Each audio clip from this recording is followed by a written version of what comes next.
la meilleure recette du monde. Écoutez bien. Dans beaucoup d'eau bouillante, mélangée sans trop les cuire, un peu d'estime pour nous, un peu d'estime pour vous, un peu d'estime pour vos invités.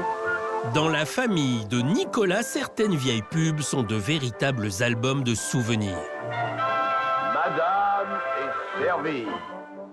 Voilà, je vous ai fait découvrir une bonne partie de l'histoire d'une famille, de deux familles, pastières de père en fils, et qui fabriquent des pâtes avec leur cœur et leur amour.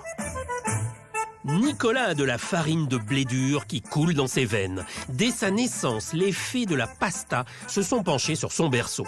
Son père est le descendant d'une lignée de fabricants de pâtes savoyardes et sa maman est une Cartier-Millon, les Isérois, qui ont créé l'Ustucru. On est dans l'antre, effectivement, d'une famille pastière de père en fils. C'était dans le bureau de mon grand-père. Moi, j'ai passé un peu de temps aussi. Depuis que je suis gamin, je fais du patin à roulettes dans l'usine. Je sentais des odeurs, je sentais tout ce savoir-faire qui a perduré depuis toutes ces générations. Ça m'a titillé, ça m'a intéressé et j'ai commencé à la base à fabriquer d'abord des pâtes fraîches. Car la Savoie, c'est l'autre pays de la pasta.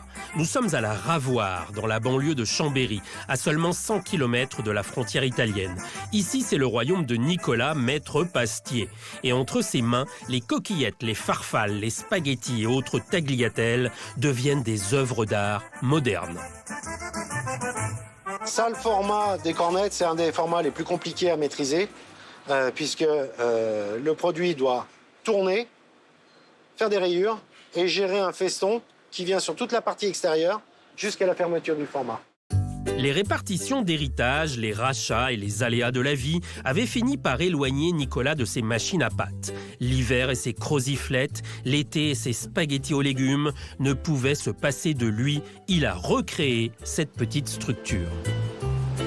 Ce qui me fait kiffer et ce qui me permet de me lever le matin, c'est de créer des nouvelles formes, créer des nouveaux formats, des nouvelles recettes. On est dans un métier qui est super traditionnaliste, la coquillette, le spaghetti, le macaroni, mais pas que. Et moi, je m'occupe principalement du pas que. La base de la recette de la pâte à pâte est à peu près toujours la même, de la farine, des œufs et du sel. Donc là, il faut que je libère en fait le filtre. Et ce qui va préparer la pâte, effectivement, à passer à travers la filière, que je vais pouvoir remettre sur le prochain format, qui va être les coquillettes. Le langage est un peu technique. Ce que Nicolas veut dire, c'est qu'il va placer dans ses parties en métal une sorte d'emporte-pièce qui va définir la forme des pâtes. On appelle ça une filière. Et la particularité, nous, qu'on va avoir, c'est qu'effectivement, toutes nos filières sont en bronze. En bronze, pourquoi? Parce que ça a un inconvénient, c'est que ça rend la pâte un peu plus grise, mais ça a surtout un avantage, c'est que ça rend la pâte comme une éponge. Donc il va effectivement prendre la sauce et tout ce qu'on va lui mettre dedans. Vous voyez, cette coquillette, nous, on l'a revisitée. On lui a mis des rayures, chose qui ne se fait pas aujourd'hui et qu'on ne trouve pas dans le commerce. Voilà, nous, c'est notre savoir-faire. Même si on utilise des machines, la technique de fabrication des pâtes n'a quasiment jamais changé depuis le 19e siècle. Peut-être uniquement la technique de séchage. Je les faisais sécher sous les toits, à l'abri un petit peu du soleil pour justement qu'elles sèchent doucement.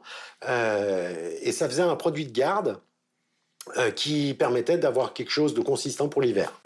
Les pâtes fraîches vont être séchées en surface en passant dans une soufflerie avant d'être passées dans un gros four. Elles vont y passer 12 à 18 heures selon les formats. Et on va faire quelque chose que plus personne ne fait, c'est qu'on va les faire fermenter. Et donc s'il y a fermentation, il y a du goût. Et c'est un peu la signature gustative de l'atelier. À force de parler de pâtes qui ont du goût, on n'a qu'une envie, c'est de les dévorer. Un restaurant de la région adore les préparer. Et si on se faisait des coquillettes jambon? Non, je vais quand même pas vous faire des coquillettes au jambon. Ici, on essaie de rechercher un peu plus les produits de saison. Donc on est sur de la courge butternut. Et on va faire d'un risotto de coquillettes à la courge butternut. Première exigence, pour des pâtes ni trop al dente ni complètement ratatinées au fond de la casserole, quel est le secret? Pour la cuisson des coquillettes, on va avoir un temps de cuisson à respecter quand même. Donc on va sous-cuire un peu les pâtes parce qu'après elles vont recuire avec les ingrédients du risotto. Et là, on va les cuire à peu près 8 minutes. Donc on les remue, sinon elles attachent ensemble. Il égoutte les coquillettes, fait fondre du beurre, des petits dés de courge, quelques pignons de pain et il déglace le tout au vin blanc. Et maintenant, c'est le moment d'ajouter les coquillettes dans notre mélange de courge.